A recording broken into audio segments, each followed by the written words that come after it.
Assalamualaikum warahmatullahi wabarakatuh. Selamat malam, Bapak Hendrik Pandi Pakti sebagai dosen pengampu pendidikan Pancasila dan Ibu Innovi'a sebagai narasumber wawancara tokoh masyarakat dengan tema Pancasila dalam pandangan masyarakat. Di sini saya ingin izin untuk memperkenalkan diri. Saya Angelita Siva Arufi, Prodi S1 Pendidikan Tata Boga dengan NIM belakang 171 kelas E. Selanjutnya saya ingin berbincang tentang eh, wawancara tentang pandangan masyarakat tema Pancasila tentang sila kedua Pancasila yaitu kemanusiaan yang adil dan beradab tentang bullying. Pertama-tama saya ingin menjelaskan apa itu bullying.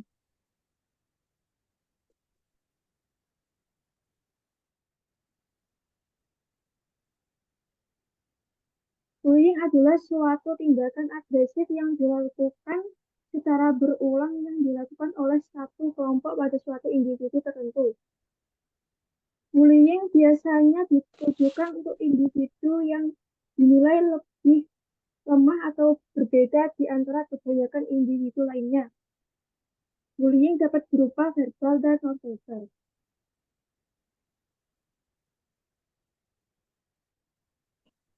Selanjutnya, Ibu Iin Novian boleh Ya, memaparkan eh, pandangan Ibu tentang bullying. ya. Menurut saya, bullying yang terjadi sekarang ini semakin marak karena hal yang akan ditimbulkan dari bullying itu sendiri bisa berdampak pada tidak hanya pada fisik tapi juga pada mental seseorang.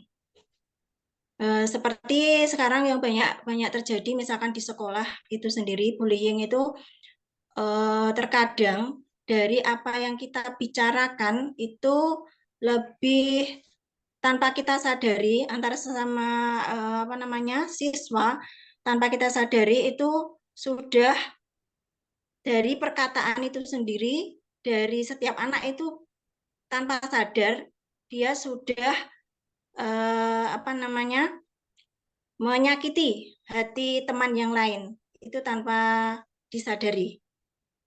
Jadi bullying itu tidak hanya karena terjadi fisik, tapi juga bisa mengenai mental seseorang.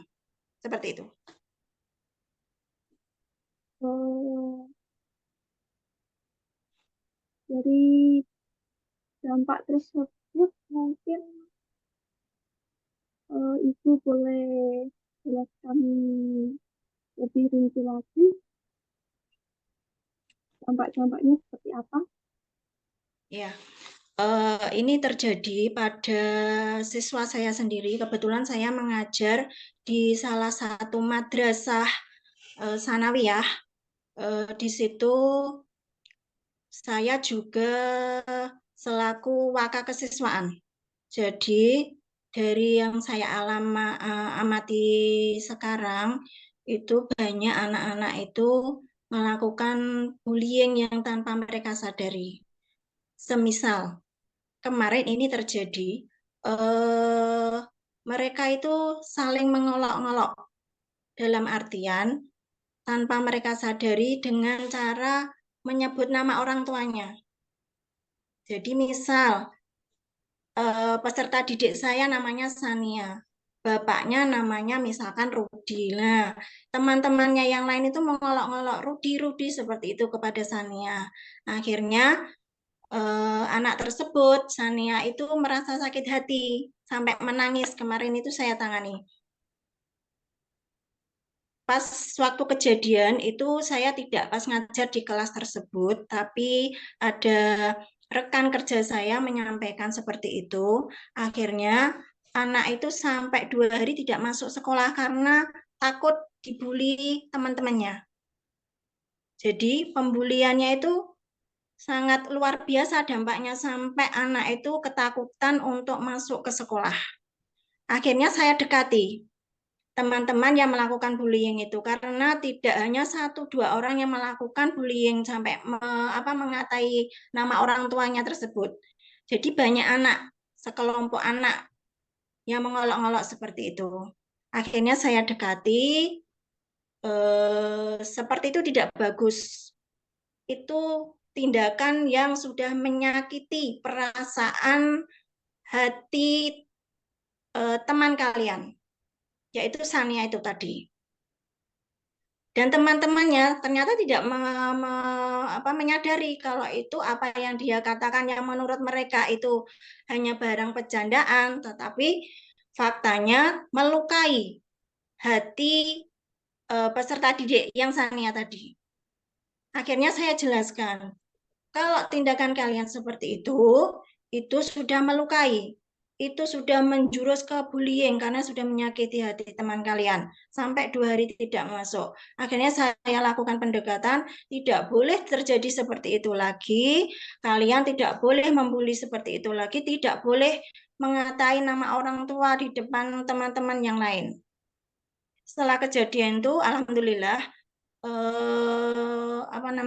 kejadian-kejadian yang sering kali mengolok-olok teman-temannya dengan memanggil nama orang tuanya, alhamdulillah sampai detik ini, saat ini sudah tidak terjadi lagi. Itu salah satu contoh sudah mengenai psikis atau mental anak didik tanpa disadari oleh teman-teman yang lain. Mungkin salah satu contohnya seperti itu. Tapi mungkin sebagai wakil wakakesiswaan itu memberikan punishment atau hukuman kepada pembuli itu seperti apa? Karena mereka masih tahap awal, saya sebagai kesiswaan, jadi prosesnya, kalau anak melakukan kesalahan, itu yang pertama ditindak oleh wali kelasnya dulu. Karena pada waktu itu bukan saya yang mengajar, tapi rekan saya, jadi tindakannya dilakukan oleh rekan saya dengan menasihati dulu. Jadi belum berupa hukuman. Setelah itu, dari rekan saya tadi, teman sejawat saya melaporkan pada saya. Saya selaku wakakesiswaan, saya panggil anak-anak yang melakukan pembulian tadi, saya panggil dulu. Kalau tindakan yang mereka lakukan itu tidak benar. Yang sudah saya sampaikan tadi, yang tanpa mereka sadari itu sudah menyakiti hatinya. Karena sudah mengolok-olok dengan nama orang tua. Kalau nanti sementara karena tindakan dengan saya beri nasihat anak-anak sudah memahami, saya tidak melanjutkan ke bentuk hukuman yang lain. Cukup saya nasihati, saya beri pendekatan. Karena anak-anak sekarang itu butuh pendekatan. Jadi kalau hanya dengan hukuman, mereka itu selesai saat itu akan kembali mengulang. Tapi kalau kita melakukan pendekatan, lebih ke pendekatan secara psikologis, kenapa kamu seperti itu?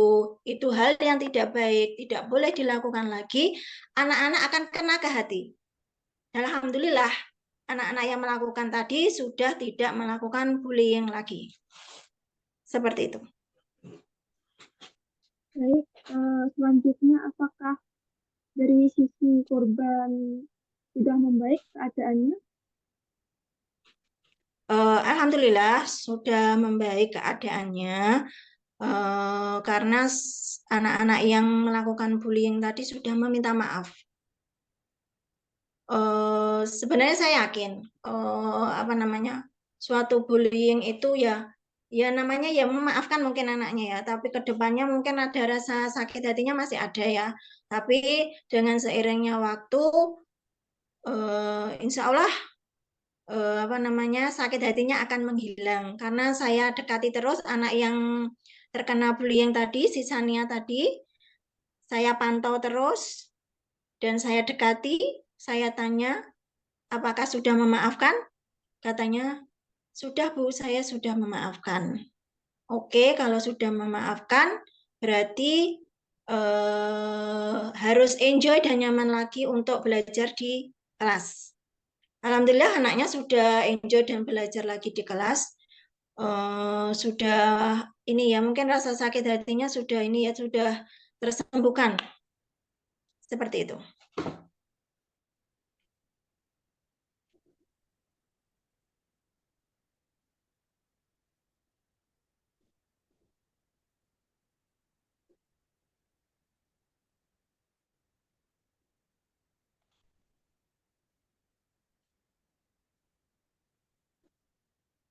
Sekarang kan eh, lagi marak-maraknya bullying secara fisik ya di sosmed itu.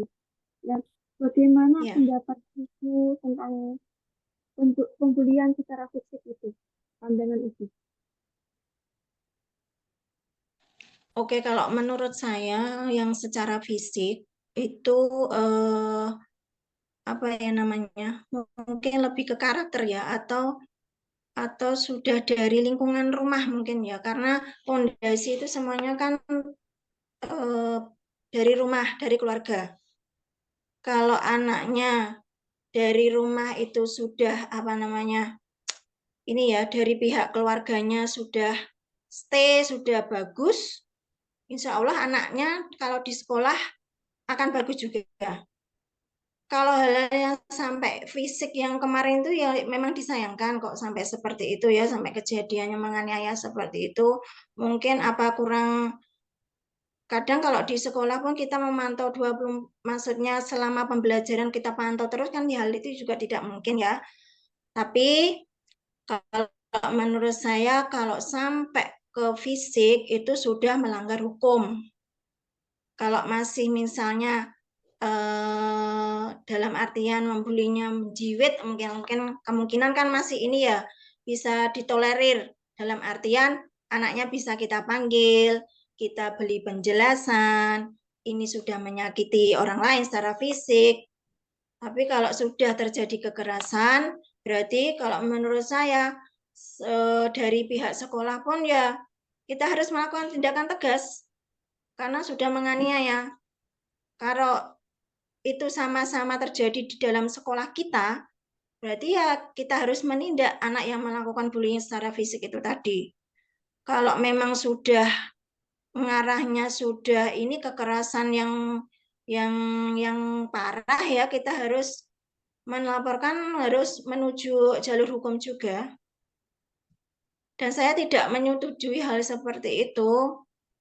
Ya mungkin ini dari sekolah lebih marak lagi mengkampanyekan tentang bullying, bahwa bullying yang terjadi mungkin menurut mereka itu hal yang biasa atau hanya bercandaan, ternyata itu menyakiti hati dan menyakiti fisik. Jadi menyakiti tidak hanya secara mental juga secara fisik.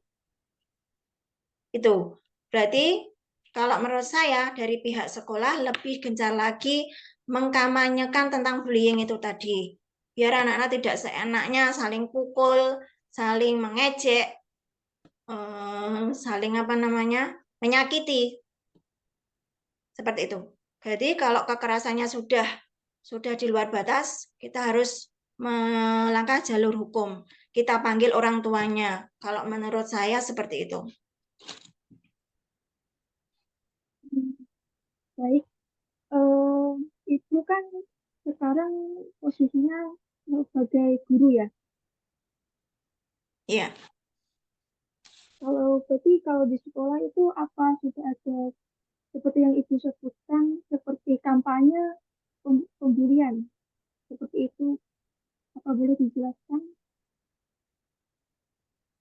Ya, kami dari pihak sekolah biasanya di awal awal tahun pelajaran itu ada siswa baru namanya PPDB, itu kita di waktu-waktu selama 4 hari itu kita kampanyekan tentang bullying. Jadi kita bekerja sama dengan pihak kesiswaan, dengan guru-guru yang lain, dengan pihak BK juga untuk gencar melakukan kampanye bullying. Jadi kalau semisal di awal kita kampanyekan, bullying itu seperti ini. Kekerasan tidak hanya melukai secara fisik, tapi juga mental. Karena anak yang kena bullying, apalagi secara mental, itu sembuhnya akan lama. Jadi mungkin yang kenanya sekarang, tapi efeknya dia sampai nanti dewasa bisa merasakan masih ada ini trauma tersendiri. Kita sampaikan waktu penerimaan siswa baru itu. Terus kalau dengan fisik, itu jelas melukai juga. Karena kita tidak tahu. Kalau kita melukai secara fisik, itu nanti bisa misalkan cedera, sampai lah kalau sudah parah bisa lumpuh seperti itu. Kita kampanyekan, kita sama-sama bekerja sama antara peserta didik dengan tim guru, dengan orang tua, kita sama-sama biar apa ini namanya bullying tidak terjadi di sekolah saya. Alhamdulillah kalau di sekolah saya kemarin bullyingnya kalau menurut saya masih dalam tingkat hanya mengejek, tapi yang kecil-kecil itu saja, nggak sampai yang sampai kekerasan. Insya Allah belum ada yang, insya Allah jangan sampai terjadi, karena di saya dari awal kita semua dari murid, guru, dan orang tua kita bekerja sama untuk sama-sama biar anak didiknya nyaman, tidak ada bullying di sekolah, seperti itu. Dan setelah kejadian, meskipun kita sudah kampanye kan, namanya juga anak, rasa ininya ya tetap ada ya, ingin menyakiti teman yang lain pasti ada. Jadi kalau misalkan memang kejadian, ya kita panggil anaknya. Anak yang dibully dan anak yang membuli. Kita panggil dua-duanya, kita dudukkan bersama, masalahnya apa? Kita nasihati yang membuli dan kita menguatkan yang dibully. Biar kedepannya tetap sama-sama nyaman untuk belajar. Seperti itu.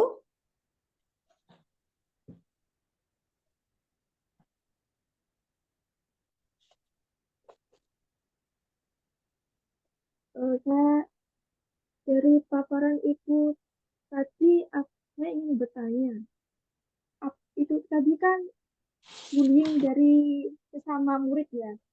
Apakah mungkin kalau bullying dari seorang guru?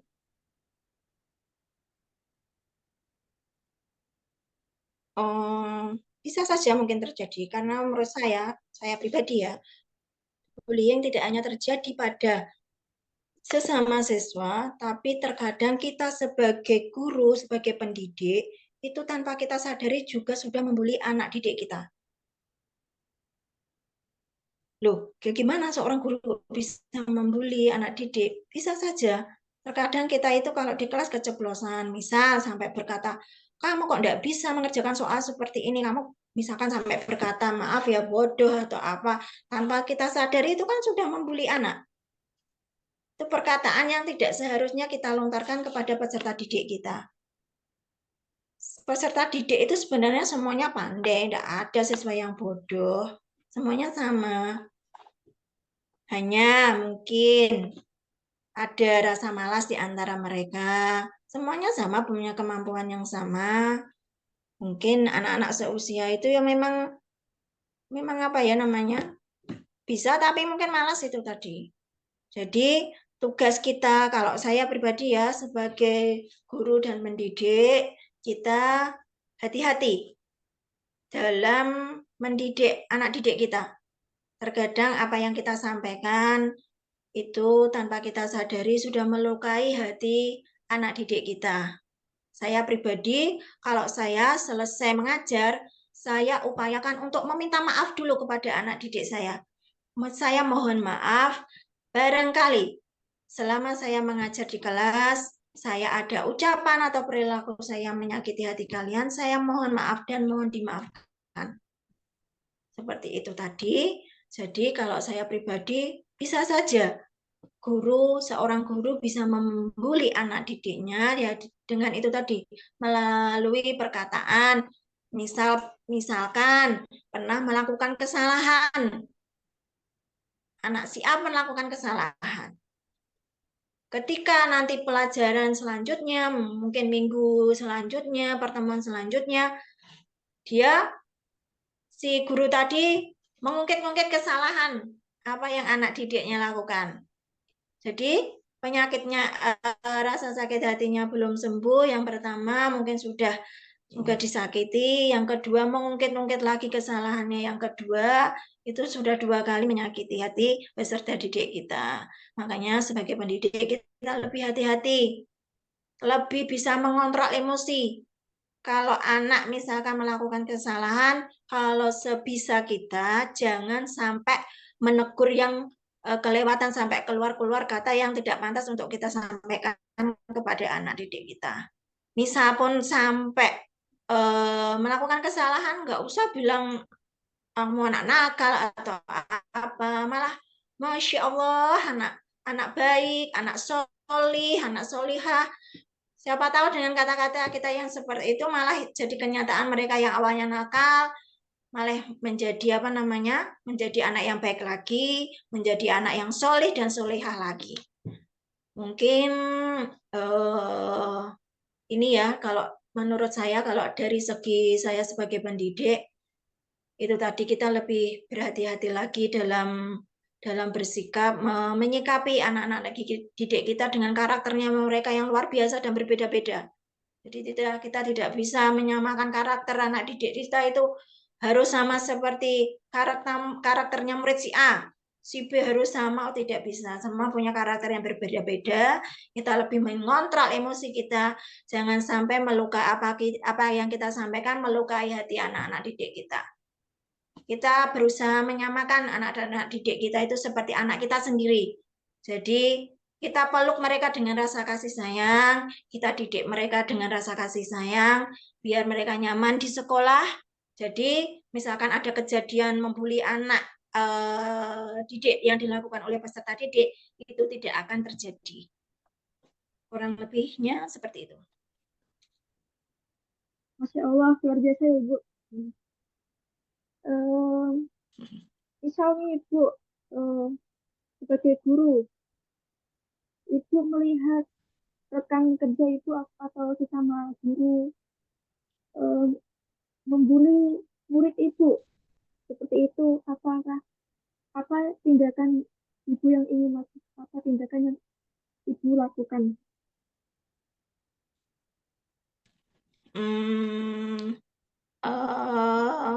Misal ya, saya pribadi kalau terjadi seperti itu, biasanya yang menyampaikan itu adalah murid-murid saya. Karena kebetulan saya selaku wakil kesiswaan, itu saya mau tidak mau harus dekat dengan murid-murid saya.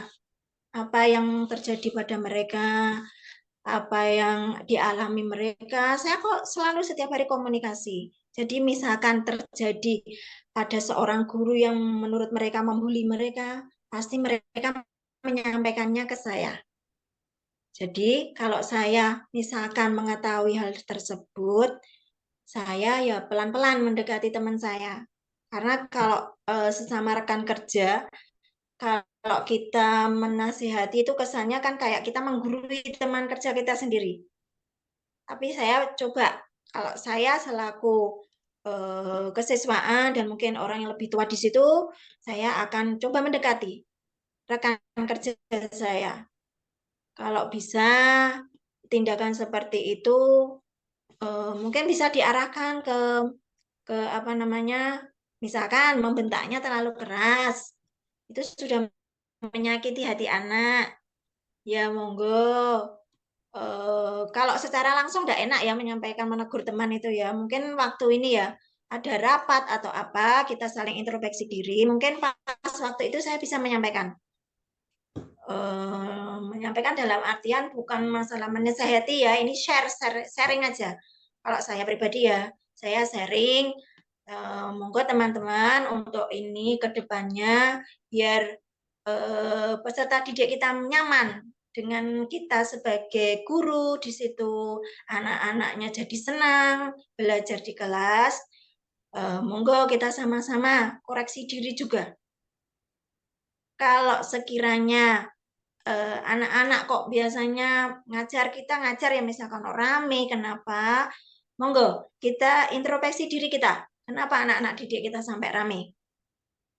Jangan sampai menyalahkan anak didik.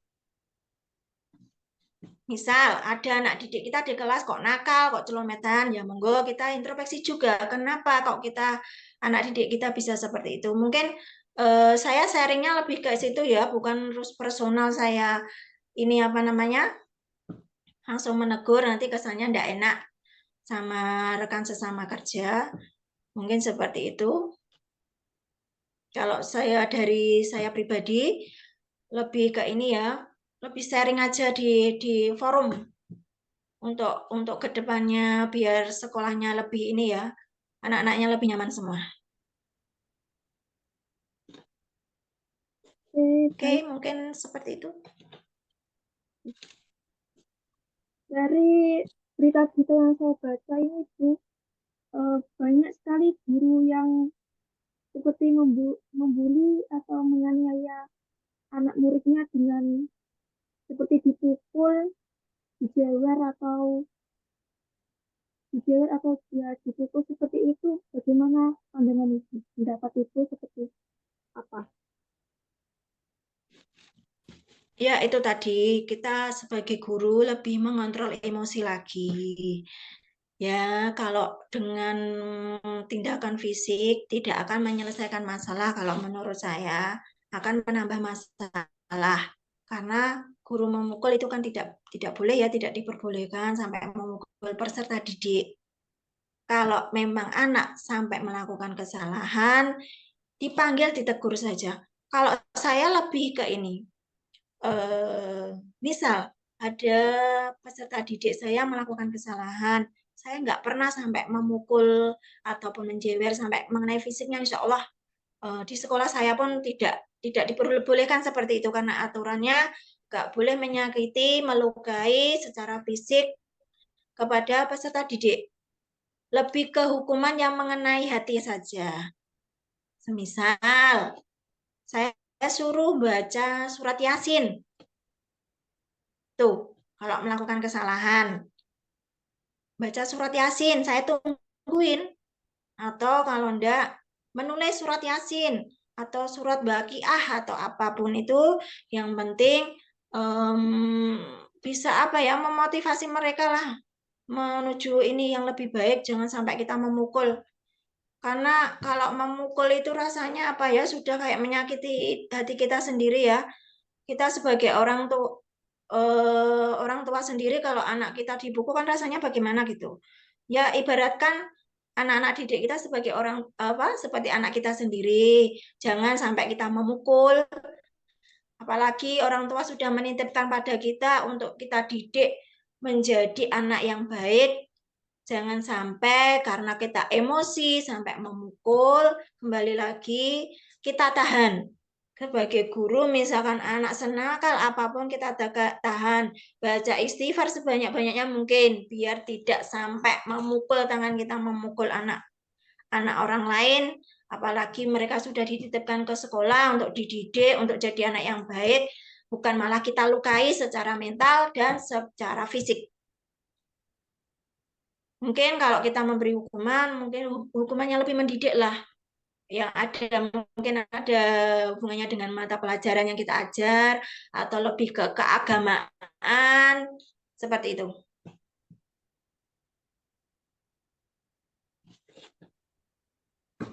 Dari penjelasan Ibu tersebut, kan banyak nih anak yang dibully itu takut cerita ke orang tuanya karena itu mungkin anaknya jadi lebih apa ya, lebih diam kalau ditanyain orang tuanya kenapa kenapa, jadi dia jadi diam ya. Ibu kan juga orang tua ya, mungkin kalau terjadi ke anak ibu ya, apa tindakan ibu? tindakan yang akan dilakukan itu. Oh, ini sebagai saya pendidik dulu ya. Makanya kita ini tadi lebih dekat dengan anak. Kan anak itu karakternya beda-beda. Jadi kita memahami karakter anak A ini biasanya ceria. Kok jadi pendiam kenapa? Coba kita tanya. Ada masalah apa? Jadi karena bullying itu sering terjadi di sekolah, kita tanya. Lah, yang mungkin yang sering ketemu kan guru-guru yang ini ya, yang mengajar di kelas tersebut. Ya, kita lebih ini lagi lah sesama guru itu lebih berpegangan erat lagi. Saling ini apa namanya bekerja sama. Misalkan ada anak A yang mungkin karakternya biasanya seperti ini jadi berubah, kita tanya ada masalah apa. Biasanya kalau di sekolah tidak mau cerita, di rumah tidak mau cerita, di sekolah dia mau cerita. Kita dekati. Ini kalau mungkin dari sekolah ya. Kalau saya sebagai orang tua, ya gini, kita harus bersikap atau ini, harus sering komunikasi dengan anak kita. Misalkan kita pulang sekolah karena mungkin kita ketemunya anak itu waktu pagi sama ini ya pulang sekolah ya.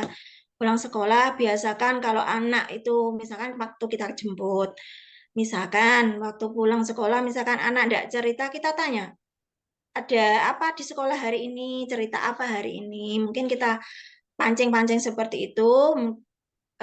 Mungkin nanti bisa cerita ya kalau memang anaknya pendiam.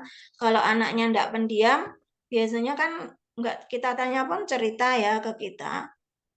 Tapi nanti kita sebagai orang tua itu kalau sependiamnya anak kita, kita itu paham kok. Kan ada ini ya mungkin dari naluri ya, apalagi seorang ibu kalau saya pribadi. Jadi anak kita merasakan gimana kita itu lebih paham lagi. Mesti tetap meskipun dia itu pendiamnya seperti apa dari mungkin raut wajah atau apa kita bisa kok melihat.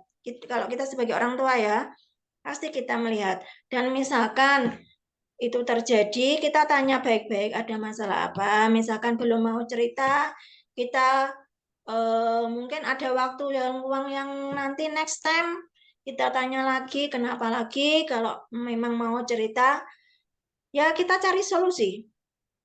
Kalau memang itu masalahnya di sekolah, kita tanya baik-baik dari ke pihak sekolahnya, kenapa apa yang terjadi dengan anak saya. Yang terpenting, kita sebagai orang tua itu tadi bekerja sama dengan pihak sekolah. Jadi, misalkan sependiam anak kita di rumah, tapi kalau misalkan di sekolah dia mau cerita, nanti pihak sekolah juga akan menyampaikan pada kita. Kita sebagai orang tua. Ini anak ibu tadi sudah seperti ini di sekolah seperti itu mungkin ada tindakan dari di rumah bagaimana kita menyikapinya kita bekerja sama jadi ini ya saling rantai ya istilahnya pihak dari rumah sekolah itu saling berhubungan biar anak-anak kita ya memang apa ya dunia media sosial sekarang kan luar biasa ya pengaruhnya juga luar biasa makanya kita harus ini lebih ini lagi memegang erat anak-anak kita. Anak-anak kita dalam artian sebagai saya pendidik, sebagai muridnya, murid saya, kalau di rumah misalkan kita sebagai orang tua lebih memegang erat lagi, lebih menjalin komunikasi yang lebih baik lagi. Jadi kalau komunikasi baik, anak sependiam apapun, dia juga mau cerita kepada kita orang tua. Kalau misalkan itu terjadi, anak kita terjadi bullying atau apapun, kita sikapi dengan baik, kita bekerja sama dengan pihak sekolah, bagaimana baiknya untuk anak kita. Mungkin itu yang bisa saya sampaikan. Baik, terima kasih atas penjelasan Ibu tadi. Saya ingin mengambil kesimpulan wawancara tadi. Kasus bullying, menurut saya kesimpulan kasus bullying dianggap sebagai pelanggaran sila kedua Pancasila karena hak dan martabat seseorang tidak dihargai, di mana seorang individu diperlakukan tidak setara karena individu lain menganggap dirinya lebih baik dalam segi tertentu. Baik, terima kasih Ibu Novia atas waktunya. Ya, saya izin undur diri ya. Terima kasih untuk Ya, Bapak dosen pengampu pendidikan Pancasila, Bapak Hendrik Pandu Paksi. Terima kasih. Wassalamualaikum warahmatullahi wabarakatuh. Waalaikumsalam warahmatullahi wabarakatuh.